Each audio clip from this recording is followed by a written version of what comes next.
Micheal Clemons, a lot of nose rings. When are you getting yours? Tattoos next.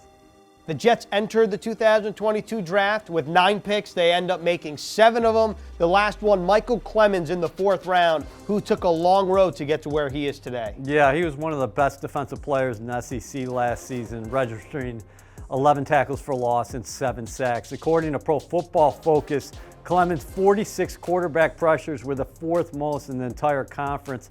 He's a long 6'5", 270-pounder with heavy hands, and he's got a nonstop motor. This kid loves the game.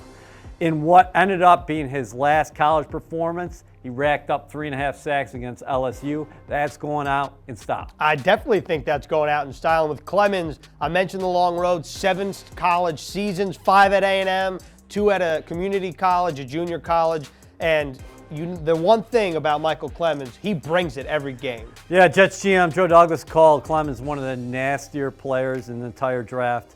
He says on the field, he's an animal, Clemons does. He turns it off when he's off the field and ready to be a civilian again. He's another member of this Jets draft class who took the JUCO route, walking on at Cisco Community College in Texas before transferring to A&M.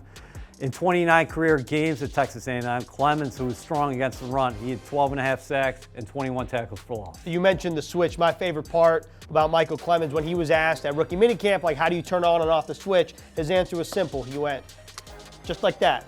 And so with like turning on a light. Yeah, just like turning on a light, exactly. With Micheal Clemons, you mentioned he's another JUCO route guy with Jermaine Johnson. Both those guys new in the defensive line room. With that group, with those 2 guys, the addition or the re-addition of a healthy Carl Lawson really forming up to be a strength of the defense. Well, the Jets want to get to the quarterback more in 2022. 33 sacks last season, which tied for 25th in the league. And they ranked 27th in quarterback pressure percentage at 21.4. With the additions of the aforementioned Jermaine Johnson and Clemons, the Jets now can kick John Franklin Myers inside on 3rd down and in certain sub-packages. Robert Saleh talked about the flexibility the additions of Johnson and Clemons provide and how helpful this is actually going to be for a guy like JFM. Like you said, keep in mind Carl Lawson has been an animal in his rehab, and he's on track for a return in training camp. The Jets have numbers on the outside. All right, so basically, Micheal Clemons, a versatile piece for this Jets defense. He puts a bow on the 2022 draft class. If you want more coverage, stay right here on NewYorkJets.com.